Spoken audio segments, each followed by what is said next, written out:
E vamos lá, o Banco Central decidiu agora, no final do dia, por unanimidade, reduzir a Selic em 0,25% e deixar no patamar de 4,25%, o menor patamar da história, tá, pessoal?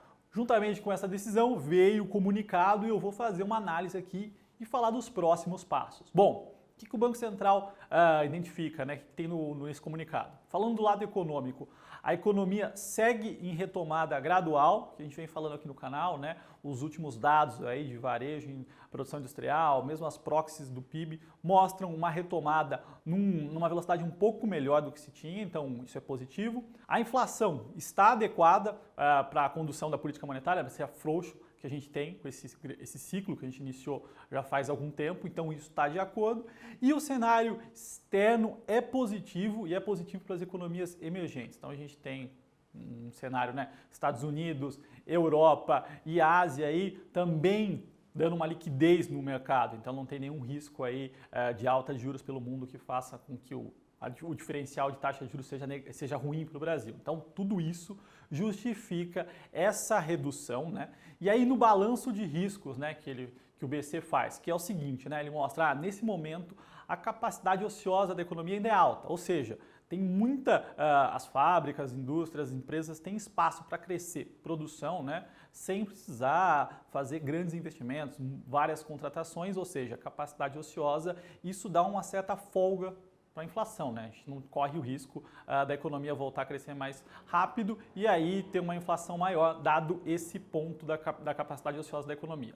Na contraparte, o que nós temos, né? A queda de juros, né, ela tem uma defasagem. Então esse corte que está ocorrendo hoje, né, ele não vai impactar a economia amanhã. Isso demora pelo menos uns 3 meses para fazer de fato um efeito. Então a gente deve, os últimos cortes, né, ainda não impactaram a economia. Então tem uma defasagem. Então esse é o ponto que o Banco Central fica um pouco mais atento e também com a continuidade do cenário reformista nosso, que é muito importante para essa queda. Então esse é o balanço de risco do BC. Ele reforçou mais uma vez que essa taxa de juros é estimulativa, ou seja, não é a taxa de juros neutra. Então, se tivéssemos uma condição econômica normal, né, então a taxa de juros não seria essa, ela teria que estar acima desse patamar. Entretanto, a gente tem uma condição favorável lá fora, uma inflação sob controle, né, aqui no mercado local, tem muita mão de obra, então tudo isso permite ter uma taxa de juros abaixo da neutra, né, abaixo do que seria considerado a neutra. Então essa taxa estimula a economia, o objetivo é estimular a economia e fazer a economia crescer mais.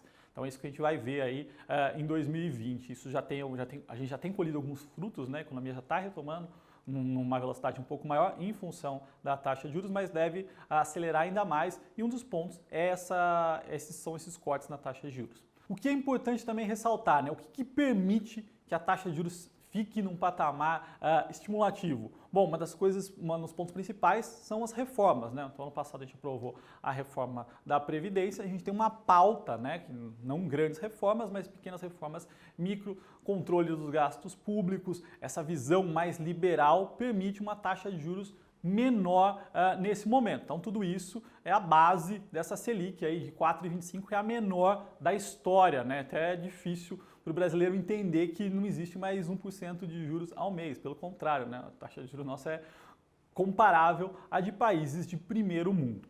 E para os próximos passos, né? O que vai acontecer? Bom, o Banco Central usou uma frase ali, acha adequado nesse momento encerrar o ciclo de afrouxo monetário, ou seja, encerrou a queda de juros da Selic, né? Esse movimento que a gente vem acompanhando aí há um bom tempo, encerrou, taxa de juros estável agora em 4,25 e aí os próximos passos aí mais adiante vão depender da atividade econômica, da inflação, mas nas próximas reuniões, a expectativa é Selic estável, e já está num patamar excelente, né? Ótimo para a economia, para estimular esse grande país aqui. Então a gente vai ver o resultado aí desse movimento, desse afrouxo monetário nos próximos meses. Bom, pessoal, é isso. Se você gostou do vídeo, dá um like, se inscreva no canal e aqui embaixo tem um link se você quiser receber todos os dias informações sobre mercado, sobre tudo que está acontecendo, é só se cadastrar gratuitamente. Obrigado e até o próximo.